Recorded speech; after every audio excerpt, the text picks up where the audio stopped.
Rebirth of mysterious crazy so episode 9। Prachi गुस्से में चिल्लाती है, तभी जोर से कार का डोर खुलता है। डोर के खुलते ही उसमें से एक शख्स बाहर आता है। उस शख्स को देखते ही प्राची का मुंह गुस्से से और लाल हो जाता है और वो उसे शख्स के सामने जाते हुए बोली, कनखजूरे तुम। मैं भी सोचूं इतनी वाहियात काम तुम्हारे अलावा भला कोई कर भी कैसे सकता है। ये बोलते हुए वो उस इंसान को घूरने लगती है। सामने कोई और नहीं रोहित था। रोहित तो खुद एक पल के लिए शॉक था, पर जब वो अपने लिए इतनी ज्यादा गालियां सुनता है, दूसरी शॉक तब होता है जब प्राची को यहां देखा। पर अगले ही पल वो घूरते हुए प्राची को बोला, ना मैंने तुम्हें छुआ, ना मेरी गाड़ी ने गिरी, तुम खुद थी, उसके बावजूद तुम चिल्ला मेरे ऊपर रही हो। बल्कि मुझे तुम्हारी इस हरकत के लिए तुम पर मानहानि का केस कर सकता हूं। ये सुन प्राची अजीब सा मुंह बनाते हुए बोली, ओ हेलो, मैंने कौन सा तुम्हारी इज्जत पर हाथ डाला तो तुम मुझ पर मानहानि का केस डाल रहे हो। ये सुन रोहित अपने कॉलर को ठीक करते हुए बोला, मैं एक रिस्पेक्टेड इंसान हूं और ऐसे इंसान को कोई बीच बाजार में ऐसे बेइज्जत करेगा बिना किसी वजह के, तो तुम्हें नहीं लगता कि इसका मुआवजा तुम्हें देना चाहिए। ये सुन प्राची गुस्से में उसकी तरफ आगे बढ़ती है, तभी पीछे से मन्नत की उसे आवाज आती है, प्राची। ये बोलते हुए वो उसके पास भाग कर जाती है और उसे खींचकर दूर करती है। मन्नत को यहाँ पर देख। रोहित उसे देखते हुए बोला, तुम भी यहाँ पर। ये सुनते ही मन्नत बोली, क्यों, हम यहाँ क्यों नहीं हो सकते। ये सुनते ही रोहित खुद से बोला, ये हो क्या रहा है। अगले ही पल कार से जो दूसरी तरफ से एक और लड़की निकली, वह रोहित को देखते हुए बोली, अगर तुम्हारी इज्जत बच गई हो तो हम अंदर चले। ये सुनते ही रोहित पीछे मुड़कर उस लड़की को देखा है और हाँ में सिर हिलाता है। वो लड़की जिसने इस समय बेहद खूबसूरत सा रेड कलर शर्ट और जीन्स पहनी हुई थी, बालों को खुला हुआ छोड़ा था, जिसमें वो बेहद खूबसूरत लग रही थी। वो अपने बालों को पीछे करते हुए रोहित का हाथ पकड़ते हुए मन्नत और प्राची को देखते हुए बोली, एक्सक्यूज मी, यह बोल अंदर चली जाती है। दोनों ही देखते ही रह जाते हैं। रोहित मानिक के केबिन का डोर खोलता है तो सामने मानिक को काम करते हुए देखो। मानिक की नज़र जैसे ही सामने जाती है, वैसे ही वो लड़की भागकर जाकर मानिक के गले लग जाती है। वो लड़की जो कोई और नहीं सान्या थी, वह उसे कसकर गले लगाते हुए बोली, कहाँ चला गया था तू, और यह मैं क्या सुन रही हूँ कि पिछले 1 साल से तो हॉस्पिटल में था, और तो और ऐसे ही बिना बताए कहीं भी चला गया। मैं तो फॉरेन में थी, मुझे तो इस रोहित ने बताया कि तेरी ऐसी हालत थी, मैं भागी भागी चली आई। ये सुनते ही मानिक उसे खुद से दूर करते हुए बोला, अरे यार, लगता है तूने अपने मॉडल की करियर छोड़कर बैठकर कुछ ज्यादा ही खाना पीना सीख लिया है, कितनी भारी हो तुम। मानिक को सही से जवाब ना देते देख वो उसके मुंह पर एक मुक्का जड़ते हुए बोलती है, तू कभी नहीं सुधर सकता। सुन मानिक हंसने लगता है और बोला, अब जाकर लग रही है ना तू असली सानू। केबिन का डोर खटखटा मीरा अंदर आती है और बोली, सर मैडम ने मीटिंग अरेंज करती है। ये सुनते ही मानिक हाँ में सिर हिलाता है। कुछ देर बाद ऑफिस में सभी एक जगह पर इकट्ठा हुए थे, जहां पर इस समय मन्नत और प्राची भी थी। तभी ऋतु मीरा से पूछती है, मैं क्या बात है, हमें अर्जेंटली मीटिंग के लिए क्यों बुलाया गया। ये सुनते ही मीरा उसे इशारों से चुप रहने को बोलती है और दूसरी तरफ इशारा करती है जहां से इस समय रूहाना चली आ रही थी। रूहाना को देखते ही सभी शांत हो जाते हैं। रूहाना आते ही सामने एक चेयर पर बैठ जाती है। सभी उसे तरफ देखने लगते हैं। तभी रूहाना बोली, मीरा, सभी लोग यहाँ पर है।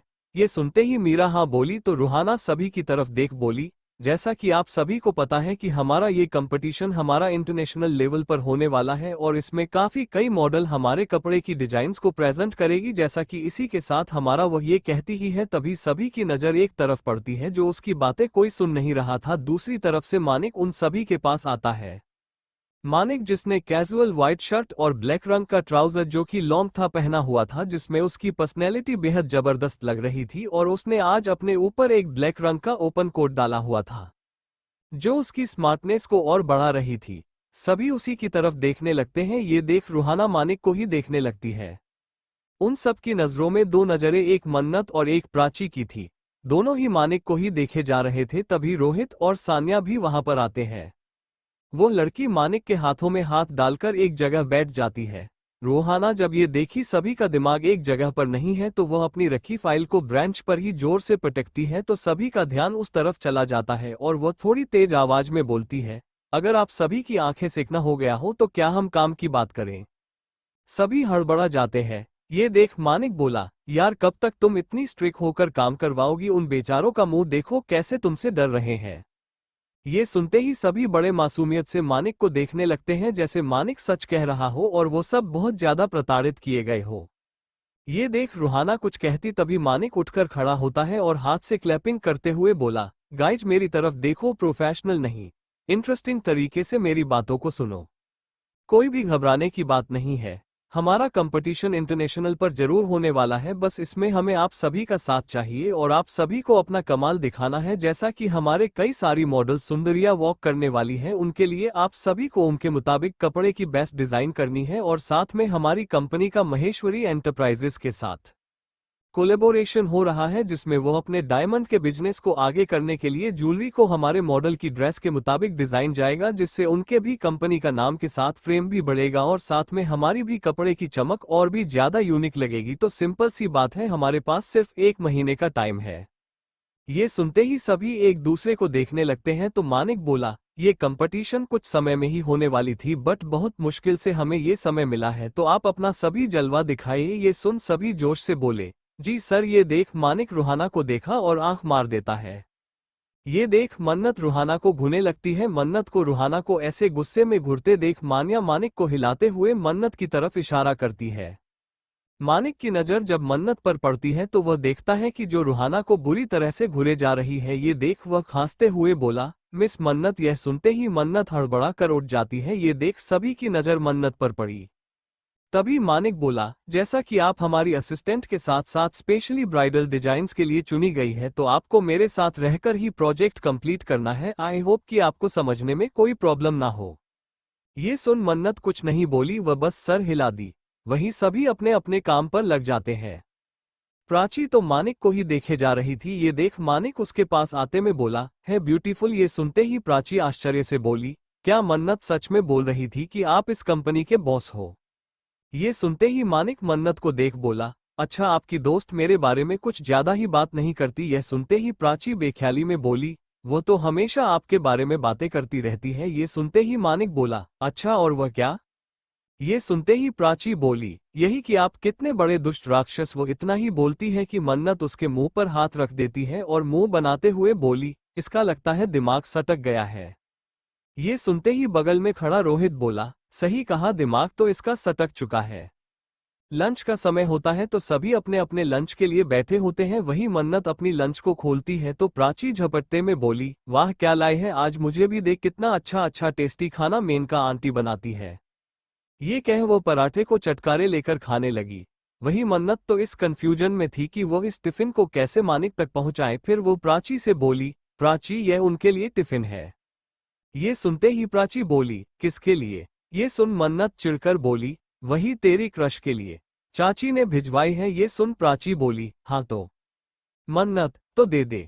ये सुनते ही प्राची बोली, यार माना कि मैं उनको जानती हूँ, पर वो बॉस है, मैं ऐसे उनके केबिन में नहीं जा सकती। पर तू उनकी असिस्टेंट है, तू जा सकती है, और वो कनखजूरा भी वही है। मैं नहीं जाने वाली, मुझे उसकी शक्ल भी नहीं देखनी। मन्नत एक गहरी सांस लेती है और बोली, ठीक है, और हाँ मेरे लिए भी कुछ बचा देना, ना कि पूरा खा जाना। ये बोल चली जाती है, पर प्राची उसकी बातों को अनसुना कर चुकी थी। मन्नत डोर को खटखटाती है तो अंदर से कम इन की आवाज आती है। जैसे ही मन्नत अंदर जाती है तो उसे उम्मीद नहीं थी कि यहाँ पर इस समय सभी के सभी बैठे होंगे।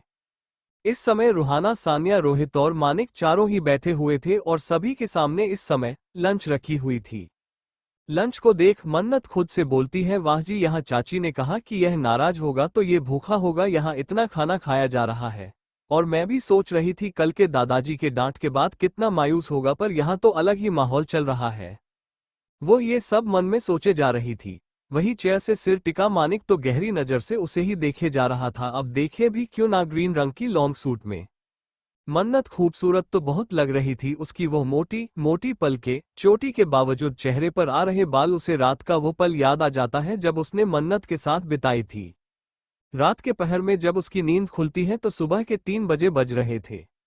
मन्नत जो खुद उसके ऊपर अपना सिर रखकर सोई हुई थी, वह धीरे से उठता है, उसके चेहरे को देखने लगता है। अगले ही पल उसके माथे को चूमकर उसे अपनी गोद में उठा लेता है और घर के अंदर जा उसके रूम में उसे सुला देता है। मानिक को इस तरह से एक टक देखते देख सान्या, रोहित एक दूसरे को इशारा करते हैं और रोहित तुरंत बात को बढ़ाते हुए बोले, हाँ कुछ काम था। ये सुनते ही मन्नत हड़बड़ाकर आगे बढ़कर अपने हाथ से लाई हुई टिफिन को आगे बढ़ाकर देते हुए बोली, ये चाची ने भेजा है। रोहित कुछ कहता उससे पहले ही रुहाना बोली, पर यहाँ पर लंच पहले से ही मौजूद है तो तुम जा सकती हो, क्योंकि यह सीनियर की लंच मीटिंग है ना कि किसी कलीग की। ये सुनते ही मन्नत को गुस्सा तो बहुत आता है, और फिर इसी लड़की की वजह से घर में लड़ाई जो हुआ था, और यही लड़की कल कितना कुछ उसे बोल जा रही थी। मन्नत को गुस्से में देखते देख सान्या बात को संभालते हुए बोली, वैसे तुम चाहो तो हमारे साथ लंच कर सकती हो, आफ्टर ऑल बॉस की असिस्टेंट जो हो। ये सुनते ही मन्नत गुस्से में बोली, इसकी कोई जरूरत नहीं है कि मैं बॉस की असिस्टेंट हूं तो मैं बॉस के साथ ही खाना खाऊं। पर अभी आपने सुना नहीं, मैं नॉर्मल सी कलीग हूं, मैं यहाँ पर बॉस के लोगों के साथ खाना नहीं खा सकती। और हाँ, आई मीन मैडम, सॉरी कि मैं आप लोगों के लंच को डिस्टर्ब कर दी। वह क्या है ना कि हमारे फैमिली मेंबर को लगा कि यहाँ ये नाराज होंगे तो बहुत प्यार से खाना भिजवाई थी, बस वही देने चली आई थी। वह क्या है ना कि किसके पीछे किन लोगों के वजह से क्या हो रहा है उनको तो कुछ पता ही नहीं है, बस सामने वाला कितना डिस्टर्ब होता है ये कोई नहीं जानता। मन्नत बातों ही बातों में इतना कुछ बोल गई थी जिसकी उम्मीद वहां बैठे किसी को नहीं थी। रुहाना तो उसे ही देखे जा रही थी। वो जब मन्नत को गुस्से में देखी तो वही मानिक उठकर खड़ा होता है और वह मन्नत के पास पहुंचते हुए बोला, दो चाची ने जो भिजवाया है। ये सुनते ही मन्नत हाथ को पीछे खींचते हुए बोली, नहीं, आप लोग के पास पहले से लंच मौजूद थे, मैं नहीं देने वाली। यह कह वो टिफिन को पीछे कर लेती है। ये देख मानिक घुरते हुए बोला, मैंने कहा ना मुझे दो। ये सुनते ही मन्नत पीछे कदम बढ़ाते हुए बोली, मैंने बोला ना मैं नहीं दूंगी। यह बोलते हुए वह पीछे जा रही थी। मानिक उसके पास कदम बढ़ा रहा था। अगले ही पल मानिक उसके बेहद करीब चला जाता है और उसकी तरफ पूरा झुक जाता है। ये देखते ही मन्नत उसे देखने लगती है। न जाने क्यों उसे उसका करीब आना, उसकी महक कुछ जानी पहचानी सी लग रही थी। वो घबराहट में मानिक को देखने लगती है जो खुद उसे ही देख रहा था। अचानक मानिक उसके हाथों पर हाथ रखता है, तब मन्नत उस छुवन से अजीब सी फीलिंग महसूस करने लगती है और वो अपनी आंखें बंद कर लेती है। मानिक धीरे से उसके कान के पास जाता है और अपने होठों को उसके कानों के पास ले जाते हुए बोला, किसी की चीज को ऐसे अपने पास नहीं रखते। उसकी गर्म शान से अपने कानों और गर्दन पर फील करते ही जैसे मन्नत के रोंगटे खड़े हो जाते हैं। ये बोलते हुए मानिक उसके हाथों से टिफिन को छीन लेता है। वही मन्नत जो अजीब सी एहसास में डूब चुकी थी, जैसे ही उसे महसूस होता है अभी क्या हुआ और वह ये सब क्या महसूस कर रही थी, यह महसूस होते ही वो दौड़कर भागकर बाहर चली जाती है। मानिक चेयर पर बैठ उसे जाते हुए देखता रहता है। उसके चेहरे पर एक अजीब सी मुस्कुराहट थी। वहीं दूसरी तरफ इन सबसे अलग आशी का काम बहुत तेजी से चल रही थी, या ये कहा जाए राघव उसके काम को बहुत जल्द से जल्द करना चाहता था, क्योंकि अगर काम कंप्लीट नहीं होगा तो न जाने आशी के दिमाग में फिर से कौन सा कुछ फितूर चलने लगे। पर वह तो अपने काम में बिजी था, पर आशी अपने का केबिन में बैठी ट्रांसपेरेंट मिरर से एक टेक सिर्फ राघव को ही देखे जा रही थी। वो पिछले आधे घंटे से बस उसे ही निहारे जा रही थी। राघव ने ब्लू शर्ट और ब्लैक पैंट पहना हुआ था। काम करते हुए वह अपने शर्ट को स्लीव्स को मोड़ा हुआ था। आंखों पर एक पतली फ्रेम की चश्मे को लगाया हुआ था। देखने से वो काफी ज्यादा एलिगेंट लग रहा था। आशी सिर्फ उसे ही देखे जा रही थी, तभी अचानक उसे राघव के पास कोई नजर आता है। ये देखते ही उसके चेहरे के एक्सप्रेशन बदल जाते हैं। वही राघव जो काम कर रहा था अचानक उसके आंखों पर कोई हाथ रख लेता है। ये देख राघव जैसे ही उसे हाथों को टटोल बोलता है, कौन है? ये सुनते ही नीति मुंह बनाते हुए बोली, क्या आपने मुझे नहीं पहचाना? ये सुनते ही राघव बोला, नीति तुम यहाँ? ये सुनते ही नीति मुस्कुराते हुए बोली, हाँ मैं ना दीदी के ऑफिस में आई थी। मैं तो आपको भी कॉल करने वाली थी, तभी मुझे याद आया कि आप तो यहीं पर होंगे तो मैं चली आई। ये सुनते ही राघव मुस्कुरा देता है तो नीति चारों तरफ देखते हुए बोली, हूँ काम तो आपका अच्छा चल रहा है, वैसे मेरी दी आपको परेशान तो नहीं करती है ना? ये सुन राघव उसे देखते हुए बोला, परेशान? जो खुद एक परेशानी हो वो किसी और को क्या ही परेशान करेगा। ये सुन नीति मुंह बनाते हुए बोली, मेरी दी इतनी भी बुरी नहीं है। ये सुन राघव मुस्कुराते हुए बोला, वही तो, इतनी भी बुरी नहीं है, पर है तो। ये सुन नीति मुस्कुरा देती है, तभी राघव बोला, अच्छा जो तुम्हें जो काम करना है कर लो, नहीं तो हमारी बॉस बोलेगी कि मैं काम में देरी कर रहा हूँ। ये सुनते ही नीति उसका हाथ पकड़ते हुए बोली, पर आपकी भी वहां पर जरूरत है। ये बोलते हुए उसे खींचकर ले जाती है। आशी जो सब देख रही थी पर सुन नहीं पा रही थी, वो एक टक उन दोनों को देखे जा रही थी। तभी केबिन में आते हुए नीति बोली, दी हम अंदर आ जाए। आशी एटीट्यूड से अपना फाइल पलटते हुए बोली, जब अंदर आ चुकी हो तो पूछ क्यों रही हो? सुनते ही नीति हंसते हुए जाकर सामने चेयर पर बैठ बोली, आज मैं आपके इंजीनियर को थोड़ी देर के लिए चुरा रही हूँ दी।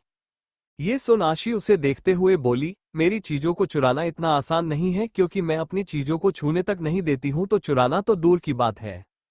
ये सुनते ही नीति और राघव दोनों ही उसे देखने लगते हैं। आशी अपनी फाइल को रखते हुए बोली, वैसे तुम्हारा आना यहाँ क्यों हुआ? ये सुनते ही नीति बोली, हमारी और राघव की 4 दिन बाद सगाई है और माँ ने बोला कि मैं आकर अपने सगाई की थीम को चुन लूँ ताकि आप हमारी सगाई की बेस्ट डेकोरेशन करो।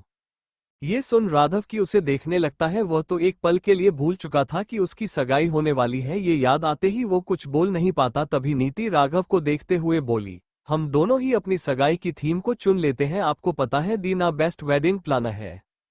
इनसे बड़े बड़े लोग काम करवाने के लिए लाइन में लगे होते हैं। आशी जो खुद अवाक होकर उसे ही देखे जा रही थी। अगले ही पल नीति उठकर उसके मेज पर रखी कुछ फाइल को लेते हुए जिसमें डेकोरेशन की पेज लगे हुए थे, वह उसे देखते हुए बोली, दी आप हमें थोड़ा समय दो, हम डिसाइड कर लेते हैं, उसके बाद आप बताना। ये बोल वह राघव के साथ डिस्कस करने लगती है। राघव को तो खुद नहीं समझ आता, बस वह नीति की हाँ में हाँ मिलाए जा रहा था। वही आशी एक टक राघव को ही देखे जा रही थी। नीति अपने साथ राघव को बैठा डेकोरेशन की सारी फाइल को देखने लगती है। राघव भी जो इन सब में ज्यादा इंटरेस्ट तो नहीं रखता था, पर वो उसके साथ देखने लगता है। नीति के चेहरे की स्माइल देख उसके भी चेहरे पर स्माइल आ जाती है और वह राघव को ऐसे स्माइल करते देख आशी के हाथों की मुट्ठियां कस जाती है। अगले ही पल कुछ डिजाइन को सेलेक्ट करते हुए नीति बोली, दी देखो ना, हमने इनमें से कई सारे डिजाइन सेलेक्ट किए हैं, आप बताओ इसमें कौन सा बेस्ट होगा?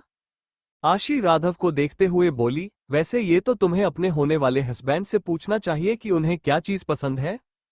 ये सुन नीति राघव को देखती है तो राघव नीति को खुद की तरफ उम्मीद से देखते देख बोला, तुम्हें जो भी पसंद आएगा वह मुझे सारा पसंद होगा, क्योंकि मैं जानता हूं तुम्हारी पसंद और तुम्हारी सोच समझ कभी खराब नहीं हो सकती। ये बोल उठकर खड़ा होता है और उसके सिर पर थपथपाते हुए बोला, बेस्ट ऑफ लक, अब मुझे अपना काम करने दो। ये सुन नीति मुंह बना लेती है और राघव वहां से चला जाता है। नीति आशी को देखती है जो उसे ही देख रही थी। ये देख नीति बोली, वह ऐसे ही है। ये सुनते ही आशी बोली, तुम दोनों को देख लगता है काफी क्लोज हो। ये सुन नीति मुस्कुराते हुए बोली, हाँ भी और ना भी। आशी उसके बातों में इंटरेस्ट लेते हुए चेयर सेलिन होते हुए बोली, हम भी और ना भी का मतलब? ये सुन नीति बोली, वैसे जब मन्नत भाभी हमारे यहाँ आई थी तो हम पिछले 1 साल से एक दूसरे को जानते हैं, तब हमने कभी सोचा नहीं था कि हमारी शादी हो सकती है। बट राघव मुझे और ईशा दोनों को ही ऐसे ही ट्रीट करते थे, पर उनके ऐसे ही ट्रीट करने से ही मैं भी उन्हें पसंद करने लगी थी। ये सुन उसके हाथ से फाइल ले देखते हुए आशी बोली, कभी किसी चीज के करीब इतना भी नहीं जाना चाहिए कि बाद में जब वो दूर हो तो तकलीफ हो।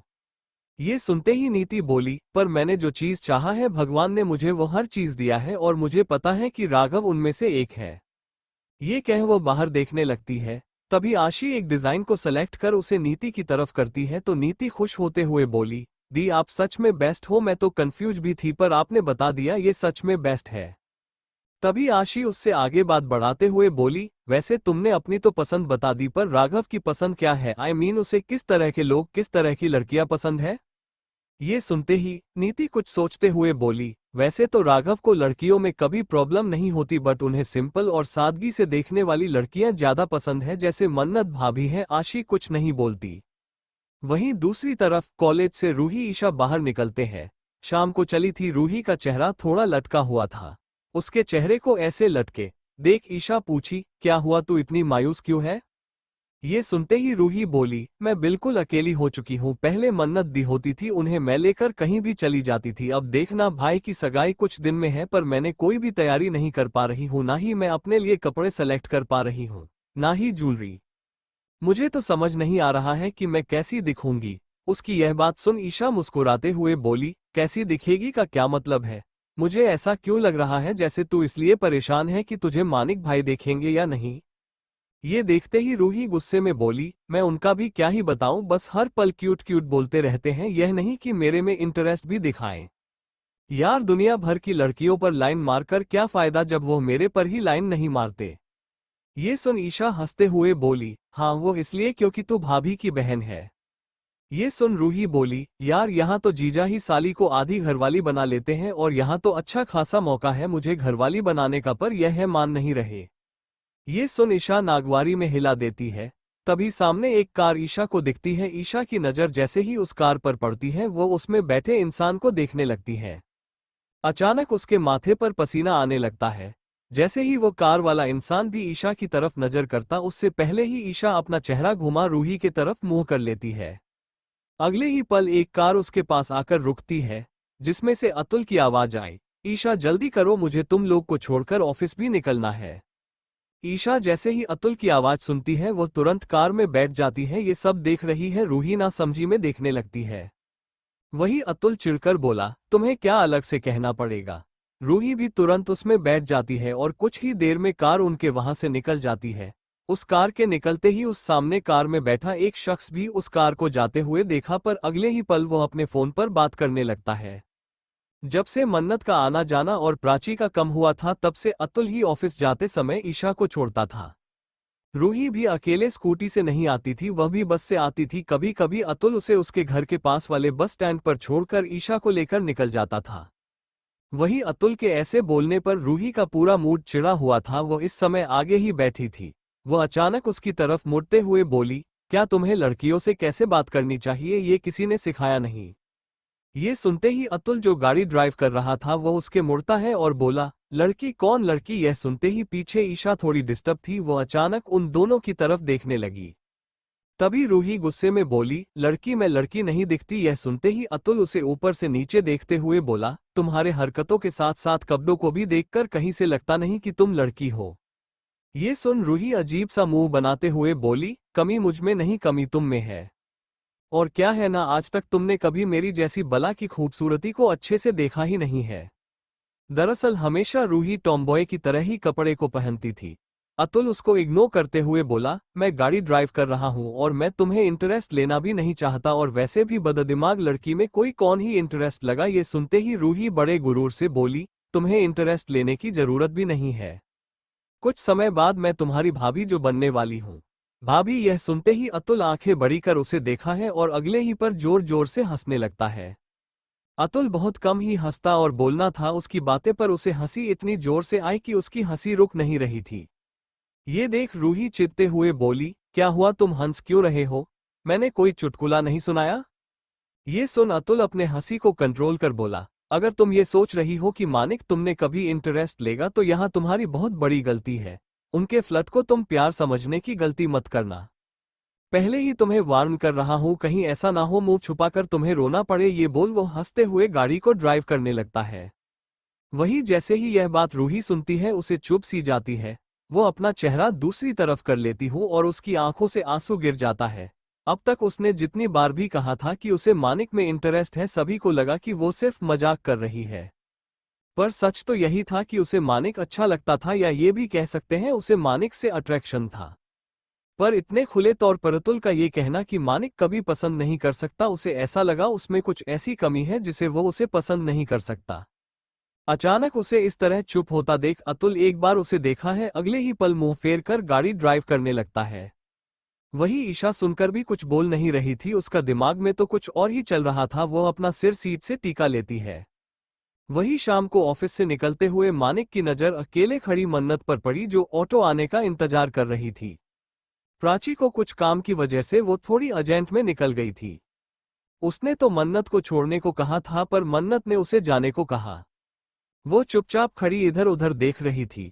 वही मानिक कार उसके पास कर रोकता है और हॉर्न बजाता है। उसके हॉर्न को सुन मन्नत उसकी तरफ देखती है, पर अगले ही पल मन्नत अपना चेहरा मोड़ लेती है। ये देख मानिक उसकी तरफ का डोर खोल देता है। मन्नत एक कदम भी आगे बढ़ा पाती उससे पहले ही मानिक उसे खींचकर गाड़ी में बैठा देता है। ये देख मन्नत हड़बड़ा जाती है और मानिक को देख गुस्से में बोली, हद हो गई है, ये क्या बदतमीजी है, आपने मुझे ऐसे क्यों खींचा।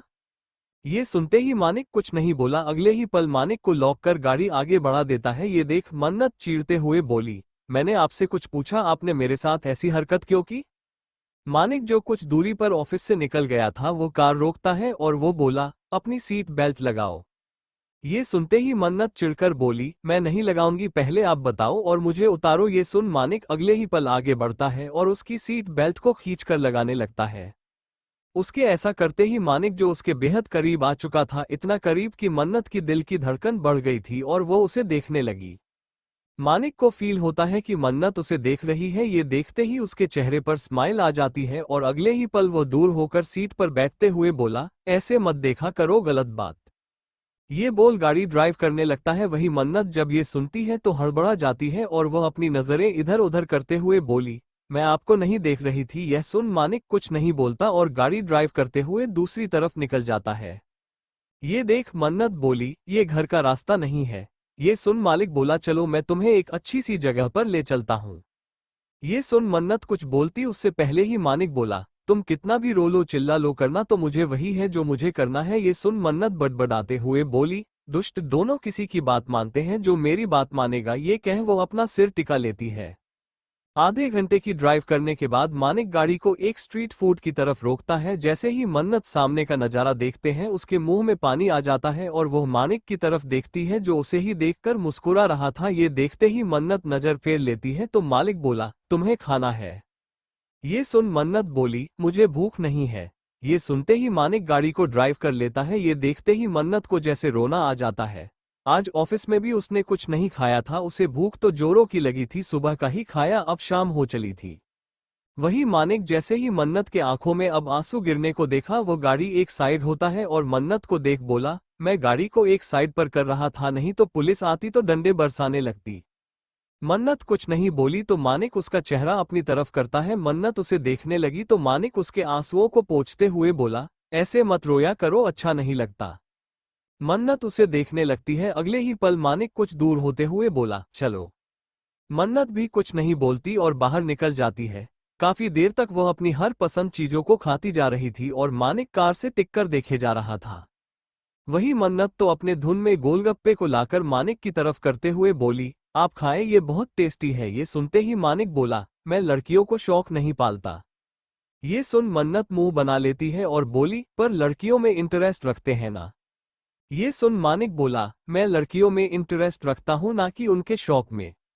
मन्नत मुंह बना जाने लगती है तो मानिक उसका पीछे से हाथ पकड़ लेता है तो मन्नत उसे देखने लगी तो मानिक बोला, अगर तुम खिलाओगी तो जरूर खा लूंगा। ये सुन मन्नत उसे देखने लगी तो मानिक उसे देखते हुए बोला, पर उसके लिए भी एक शर्त है। ये सुन मन्नत उसे घूरने लगी तो मानिक बोला, मुझसे दोस्ती करोगी? ये सुनते ही मन्नत उसे देखने लगी और अगले ही पल बोली, पर हमारी दोस्ती नहीं हो सकती, आप मुझसे बहुत बड़े हो। ये सुन मानिक बोला, तो क्या तुम चाहती हो कि तुम जिंदगी भर मुझे दुष्ट दानव बोलो? ये सुनते ही मन्नत अपना सर झुका लेती है। अगले ही पल मानिक बोला, काम में हमें एक साथ करना है, अगर हमारे बीच थोड़ी वाली दोस्ती रहेगी तो हमारे लिए भी आसान होगा। मन्नत इस बारे में एक पल के लिए सोचती है और बोली, ये दोस्ती के लिए मुझे थोड़ी समय चाहिए, क्योंकि मैं दोस्ती भी सोच समझ कर करती हूँ, क्योंकि दोस्ती का रिश्ता ऐसा है जिसको निभाना सबसे बड़ा फर्ज होता है। ये कह वह अपने प्लेट में लिए गोलगप्पे को उसके मुंह में डाल देती है। ये देख मानिक उसे देखता ही रह जाता है। अगले ही पल मानिक अपने कान में खुजली करने लगता है और मुंह में हवा देते हुए, इतनी मिर्ची, यह बोलते हुए वह उसे देखा है तो मन्नत हंसते हुए बोली, स्पेशली आपके लिए डलवाई थी और यह रहा मेरा बदला, जो आप मुझे बात बात पर आप और आपकी वो गर्लफ्रेंड सुनाती रहती है। ये सुनते ही मानिक बोला, तुम्हें छोड़ूंगा नहीं।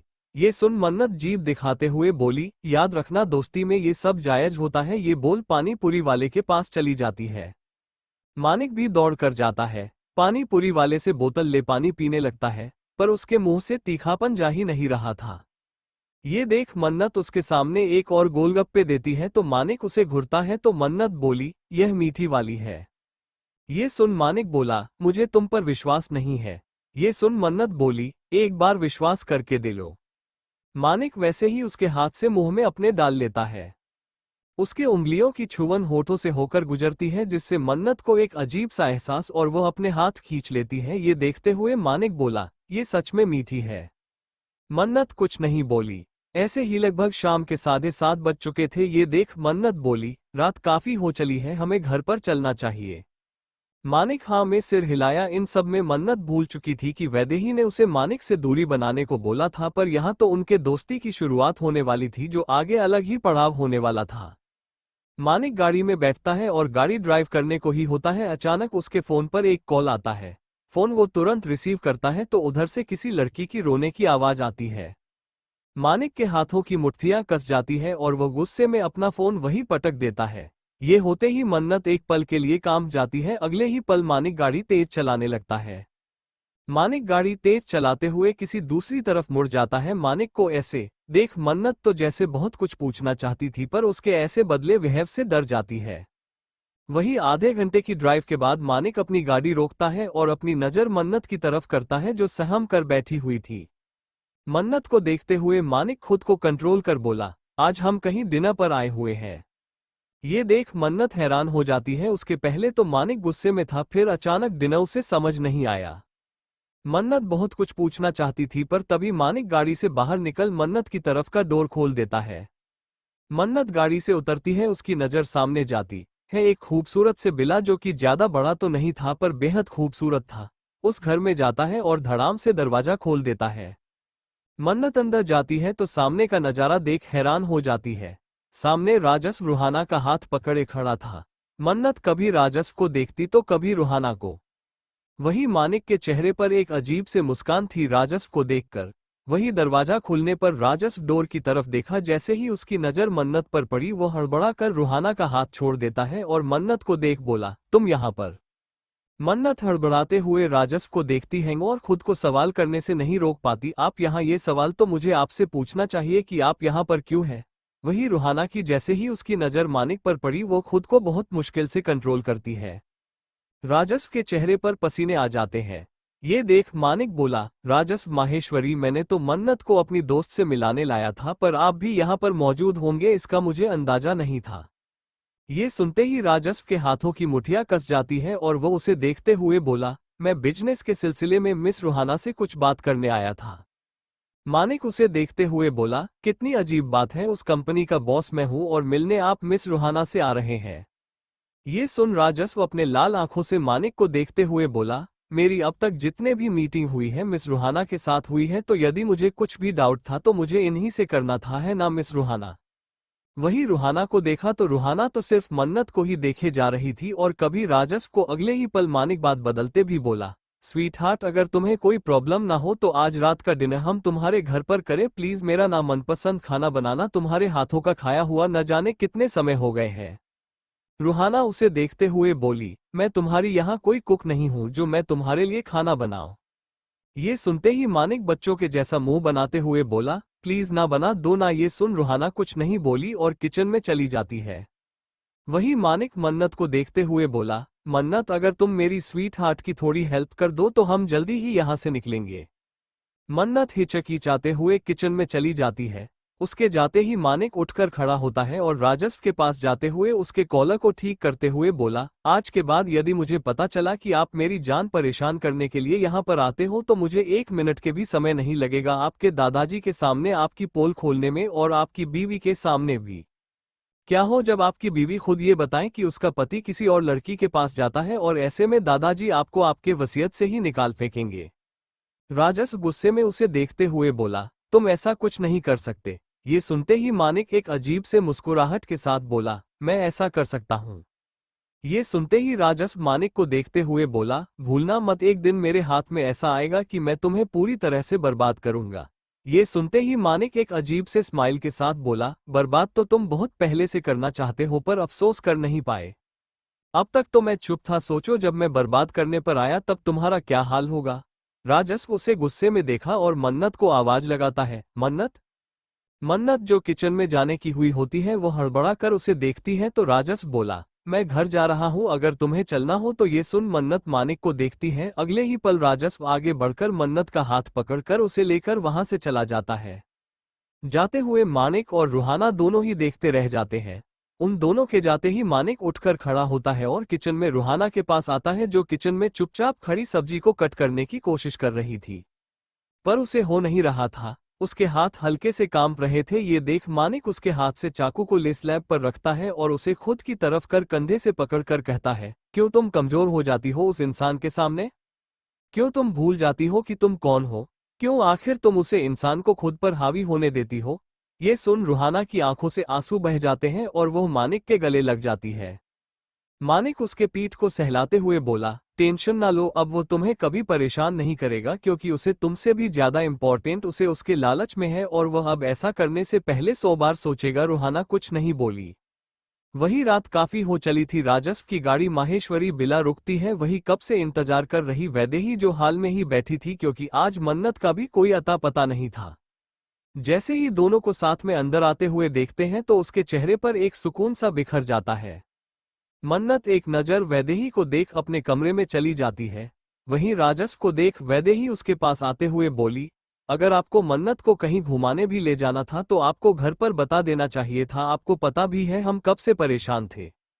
ये सुन राजस्व बोला, वो माँ मैं अचानक चला गया, अगली बार से ध्यान रखूंगा, अब आप सो जाइए। वहीं मन्नत जो सीढ़ियां चढ़ चुकी थी वो राजस्व की बात सुनती है तो उसे देखने लगती है, पर अगले ही पल वो अपने कमरे में चली जाती है। वहीं राजस्व अपने स्टडी रूम में जाकर अपने चेयर पर बैठ जाता है और अपने शर्ट के बटन खोल वो एक लंबी सांस लेता है। अगले ही पल वो किसी को कॉल कर बोला, मुझे पिछले कुछ सालों का मानिक का रिपोर्ट चाहिए। वह कब कहाँ जाता था, किससे मिलता था, उसकी लाइफ में कौन है कौन नहीं, सब कुछ मुझे जानना है। उधर से ओके बॉस बोलता है तो राजस्व फोन कट कर बोला, मानिक खेल सिर्फ तुझे खेलने नहीं आता, मेरा मकसद है तुझे पूरी तरह से बर्बाद कर इस घर से निकलना। जो मैं करके रहूंगा बस तू इंतजार करता रह। ये बोलते हुए उसके चेहरे पर एक अजीब सी मुस्कान थी। अगले ही पल अपने जेब से सिगरेट निकाल अपने मुंह में फंसाते हुए बोला, और मिस रूहाना तुमने क्या सोचा, आज उस मानिक को बुलाकर तुम मुझसे बच जाओगी तो वो कभी नहीं, तुम्हें मेरे सामने नहीं आना चाहिए था। अब जब तुम मेरे सामने आ ही गई हो तो तुम्हें तो मेरे पास रहना ही होगा, आखिर मेरी भी तो कुछ जरूरतें हैं जिसे तुम्हारे अलावा कोई और पूरा नहीं कर सकता। ये बोलते हुए उसके चेहरे पर एक अजीब सी मुस्कुराहट थी। ऐसे ही 3 दिन निकल जाते हैं। सगाई की जोरों जोरों से तैयारी शुरू हो गई थी। इस बीच मानिक और मन्नत के बीच भी एक प्यारी सी दोस्ती की शुरुआत हो चुकी थी। दीक्षित हाउस में भी इस समय बेहद जोरों शोरों से तैयारी चल रही थी। सुमित्रा जी के कहने पर आज सभी शॉपिंग पर जाने वाले थे। रूही जिसका इतने दिन से मुंह उतरा हुआ था शॉपिंग के नाम पर, उसका मूड बिल्कुल चेंज हो गया था और वह राघव से जिद करने लगी, पर राघव जाने को मना करता है, पर सुमित्रा जी उसे डांटती है तो उसे हामी भरना पड़ता है। वही सुमित जी तैयार होकर वहां से निकलने को ही होता है। राघव इसका कंधा पकड़ बोला, ओए तू कहाँ जा रहा है। सुमित रुक बोला, मैं ड्यूटी पर जा रहा हूँ। ये सुनते ही राघव बोला, कोई ड्यूटी पर नहीं जाना है तुझे, मैं यहाँ इन लड़कियों के बीच फंसे जा रहा हूँ और तू मुझे अकेला छोड़ रहा है। ये सुन सुमित बोला, क्यों तू मुझे लड़कियों में फंसा रहे हो। ये सुनते ही राघव आंखें टेढ़ी कर बोला, अच्छा लड़कियों को लाइन मारने वाले। सुमित का मूड लड़कियों का सुनकर खराब हो रहा है। ये हवा किस दिशा से चल रही है। सुमित उसे देख बोला, तुम्हारा जोक बिल्कुल खराब है। ये सुन राघव बोलता है, मैं कुछ नहीं जानता, तुझे मेरे साथ चलना है तो चलना है। सुमित को भी जाने से हामी भरनी पड़ती है। आखिर भाई कहो या दोस्त, राघव के लिए तो बस वही था। वहीं दूसरी तरफ से सभी शॉपिंग मॉल पहुंचते हैं। शॉपिंग मॉल में नीति अपने लिए तरह तरह की ड्रेस पसंद किए जा रही थी। वही मन्नत को दिखाकर वो पूछती, भाभी देखो यह मुझ पर अच्छी लग रही है ना। पर मन्नत कभी किसी ड्रेस को ना कर देती तो कभी बोलती यह कलर अच्छा नहीं है। ये देख नीति मुंह बनाकर बोली, भाभी अगर आप ऐसे ही कपड़े को रिजेक्ट करने लगे ना तो यहाँ पर हमें शाम हो जाएगी। ये सुन मन्नत मुंह बना ली। तभी पीछे से मानिक आते हुए बोला, अब नीति तुम्हारी डिजाइनर भाभी को अब कपड़े में डिजाइन की बारीकी तो देखेंगे ही ना। ये सुन मन्नत मानिक को देखते हुए बोली, अच्छा आप भी तो इतने बड़े कंपनी के मालिक हैं, वह भी इतनी बड़ी टेक्सटाइल के, तो आपको नहीं लगता आपको अपनी बहन के लिए कपड़े डिजाइन करनी चाहिए। कुछ कपड़ों के ढेर से एक बहुत खूबसूरत सा लहंगा उठाते हुए बोला, आपकी बहन के लिए डिजाइन करूंगा और वह भी तब जब वह दुल्हनिया बनेगी, अभी के लिए हम इससे काम चलाते हैं। ये बोल वो नीति को देता है। नीति जैसे ही उस ड्रेस को देखती है वो खुश हो जाती है। वो सच में बेहद खूबसूरत सा कॉम्बिनेशन था। मन्नत के चेहरे पर भी एक सेटिस्फैक्शन था। तभी वहां पर रूही की आवाज आती है, मेरे बिना ही कपड़े सिलेक्ट किया जा रहे हैं। सभी की नजर उस तरफ जाती है तो वहां पर रूही, राघव और सुमित तीनों खड़े थे। मन्नत रूही को देख मुस्कुरा देती है और रूही जाकर मन्नत के गले लग जाती है। वही राघव भी आकर वहां पर खड़ा होता है।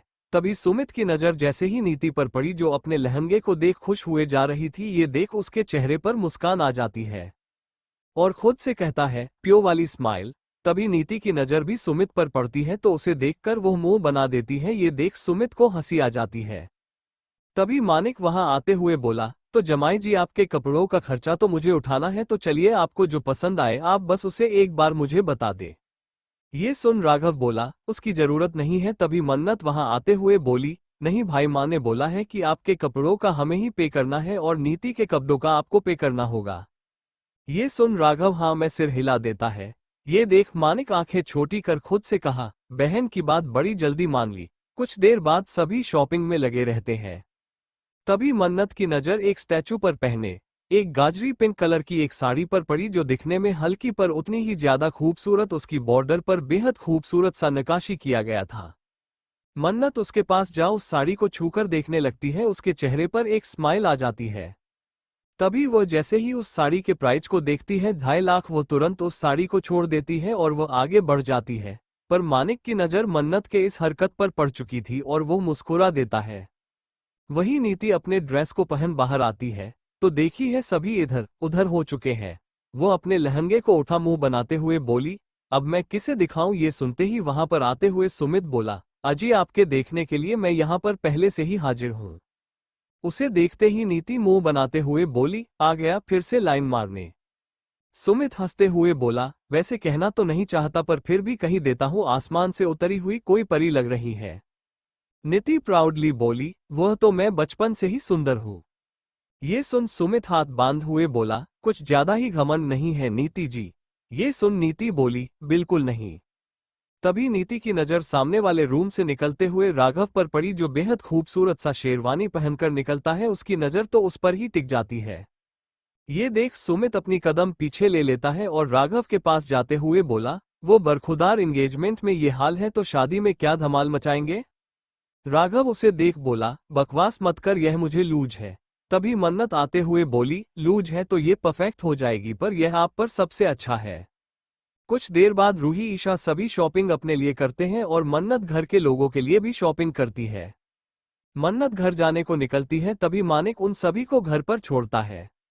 मन्नत बाहर निकलते हुए मानिक से बोली, क्या हुआ, आप नहीं चल रहे हैं अंदर। ये सुनते ही मानिक बोला, मूड नहीं है।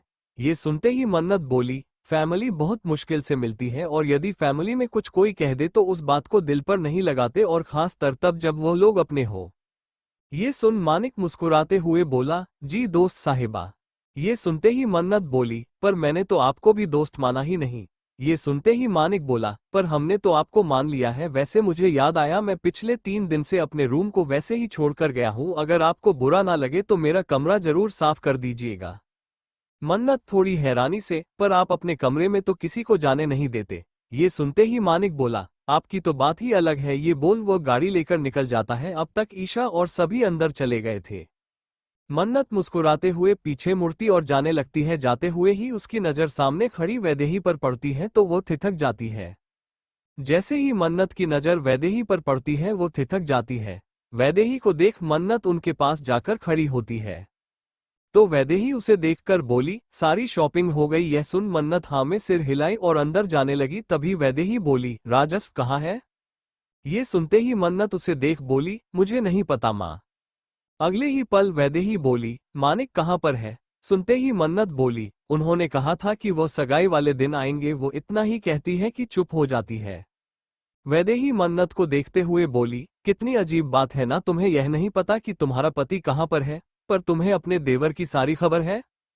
ये सुन मन्नत चुप हो जाती है तो वैदेही बोली, अगर तुम थोड़ा ध्यान अपने पति पर रखती तो तुम्हारे पति की भी खबर तुम्हें रहती। ये सुन मन्नत की आंखें डबडबा जाती है। ये देख वैदेही बोली, मन्नत यह सच्चाई है, मैं देख रही हूँ कि तुम दोनों का रिश्ता होकर भी नहीं है। तुम्हारा झुकाव मानिक की तरफ बढ़ता जा रहा है। ये बातें सुन मन्नत उन्हें हैरानी से देखने लगी तो वैदेही बोली, आज मैं कह रही हूँ, कल को कोई और देखेगा तो यही कहेगा तुम दोनों का मिलना जुलना रिश्ता ये सभी को दिख रहा है। मन्नत की आंखों से आंसू बह जाते हैं और वह उन्हें देखते हुए बोली, माँ आप कैसी बातें कर रहे हैं, फैमिली में तो हर कोई एक दूसरे से ऐसे ही बात करता है, पर मैं यदि बात कर लेती हूँ तो उसमें क्या प्रॉब्लम है। मन्नत को पहली बार खुद को जवाब देना वैदिक को पसंद नहीं आया और वो थोड़ी ऊंची आवाज में बोली, सब में और तुम्हारे में अंतर है मन्नत, क्योंकि मानिक तुम्हें भाभी नहीं मानता। ये सुन मन्नत ना समझी में उन्हें देखते हुए बोली, आप कहना क्या चाहती है। ये सुनते ही वैदेही 2 कदम आगे बढ़ती है और हाथ बांधते हुए बोली, कभी तुमने सोचा है कि वह तुम्हें किस तरह से देखता है। कभी तुमने सोचा है कि वह तुम्हारे साथ कैसा बिहेवियर करता है। क्या तुम्हें कभी फील हुआ कि वह तुम्हारे साथ सिर्फ एक देवर की तरह रहता है? उनकी यह बात सुन मन्नत को तो जैसे एक झटका सा लगता है। वो उन्हें हैरानी भरी भाव से देखने लगती है।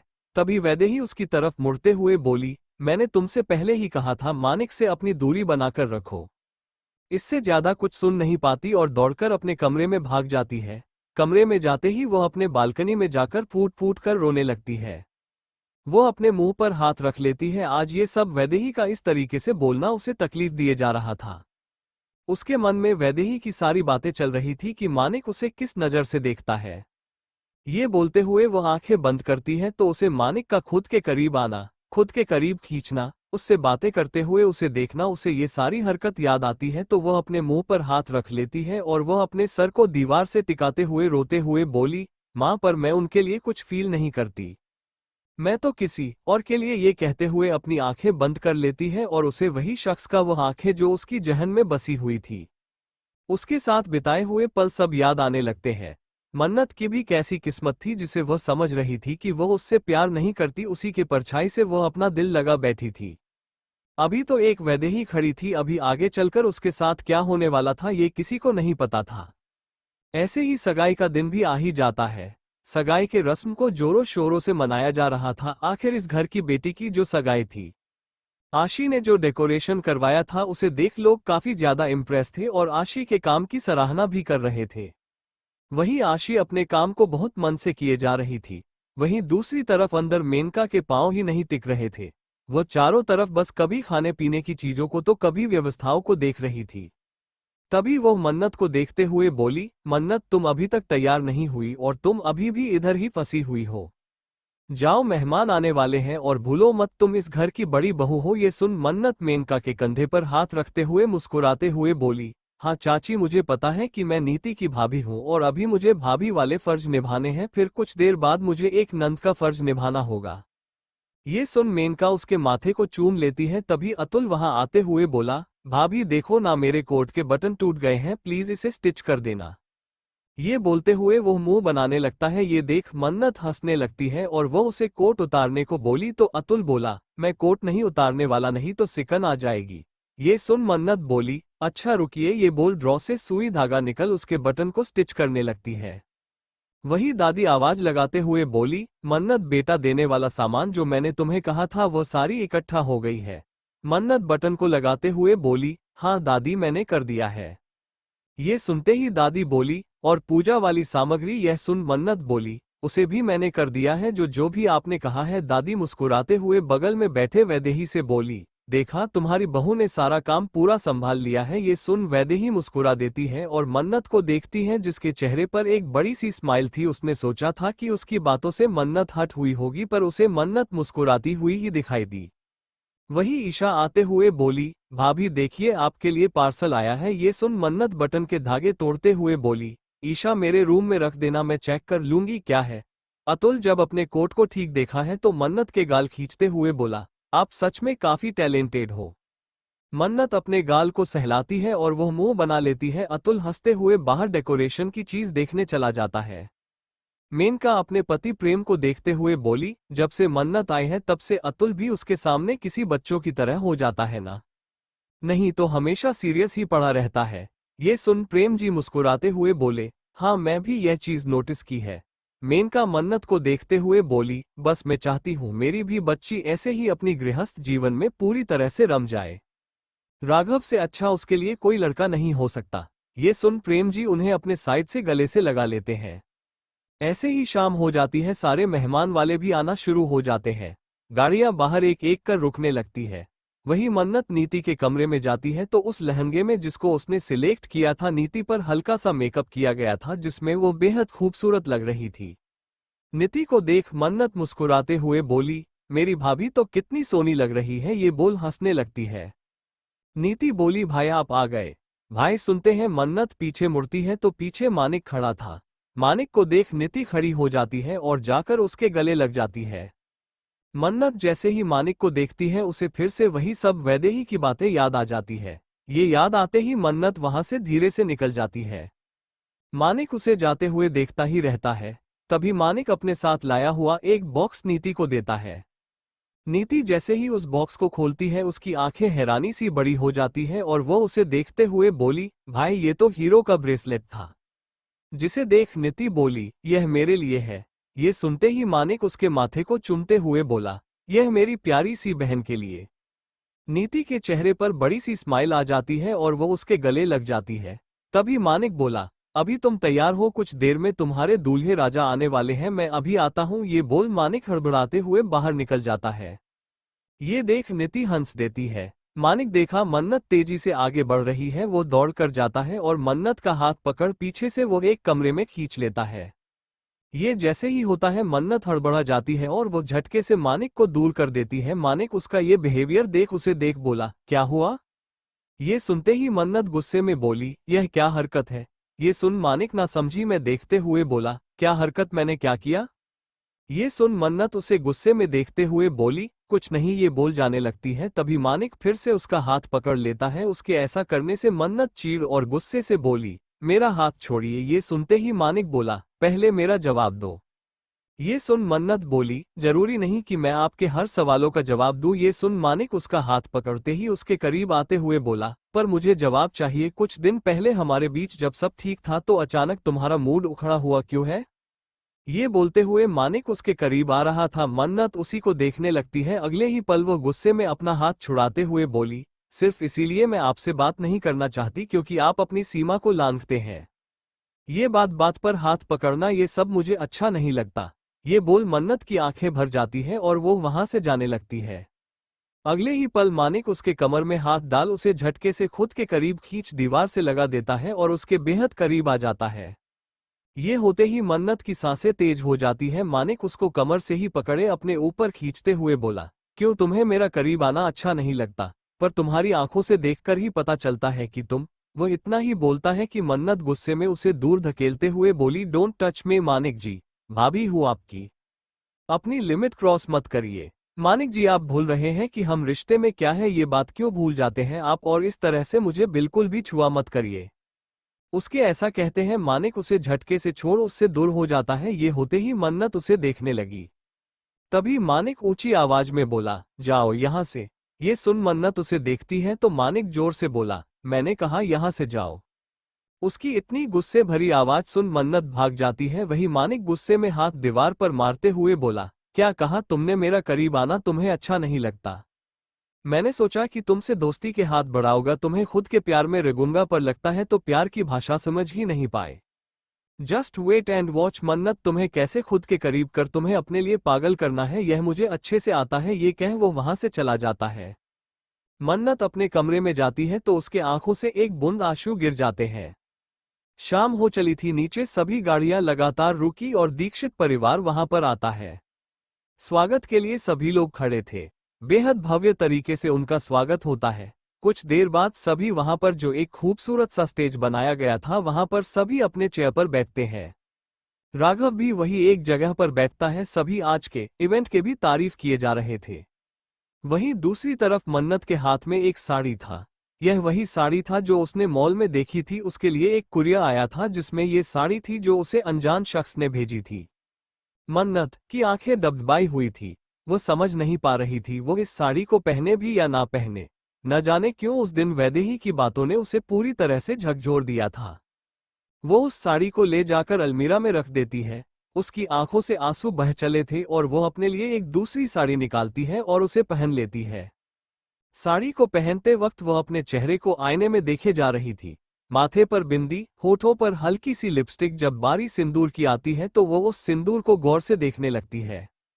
कहने को तो सिंदूर एक औरत का सबसे बड़ा श्रृंगार होता है। जब उसमें पति का प्यार और खुशी शामिल हो तो उसकी कीमत और बढ़ जाती है।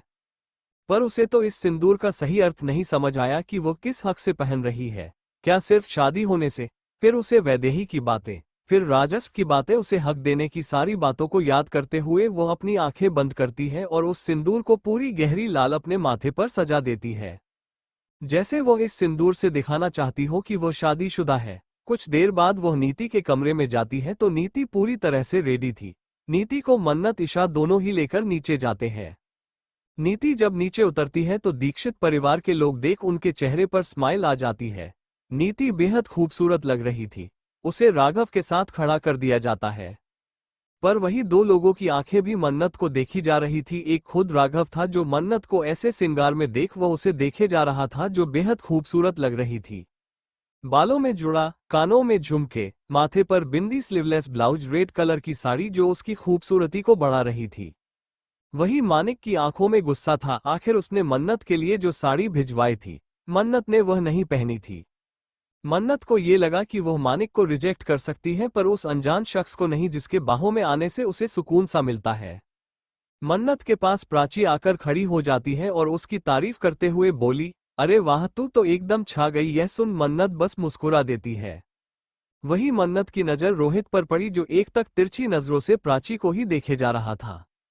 ये देख मन्नत मुस्कुराते हुए प्राची से बोली, वैसे उस 1 साल पहले प्रपोज का तूने अभी तक उसे जवाब क्यों नहीं दिया? ये सुन प्राची कुछ समझ नहीं पाती तो मन्नत उसे रोहित की तरफ इशारा करती है। ये देख प्राची मुंह बनाते हुए बोली, मैं उस कनखजुरा के प्रपोज को कोई एक्सेप्ट नहीं करने वाली। देखा है कि कभी उसने मुझे प्यार से हक किया हो, कभी तो मुझे बुलाया हो, कभी तो मेरे साथ रोमांस किया हो, पर दूर से ही खड़ा किसी स्टैचू की तरह देखता है या फिर ताने कसता है। ये सुन मन्नत मुस्कुरा देती है। पिछले 1 सालों में यदि कुछ बदला था तो रोहित और प्राची के जज्बात। मिलते मिलते दोनों को ही एक दूसरे के प्रति खिंचाव हुआ था। रोहित ने अपने दिल की बात उसके सामने जिस हिसाब से रखी थी, प्राची को वह गवारा नहीं था। प्राची उस पल में खो जाती है जब रोहित उसके पास आकर खड़ा होते हुए बोला, प्राची। प्राची उसकी तरफ देख बोलती है, हाँ। तो रोहित बोला, देखो मुझे ज्यादा तो नहीं पता, पर मैं तुमसे बस इतना कह सकता हूं कि मैं तुमसे प्यार करता हूं। ये सुन तो जैसे प्राची का सारा रोमांस ही टूट पड़ता है। फीलिंग तो उसके लिए मन में भी थी, पर ऐसा प्रपोज कौन करता है? प्राची ने उसे सीधे रिजेक्ट करते हुए बोला, मुझे तुम्हारा प्रपोजल एक्सेप्ट नहीं है। ये सुनते ही अगला बम तब टूटता है प्राची पर जब रोहित बोला कि मैं तुम्हारा इंतजार करूंगा। प्राची को तो रोना ही आ गया कि वह कैसे इंसान की तरफ अट्रैक्ट हो चली।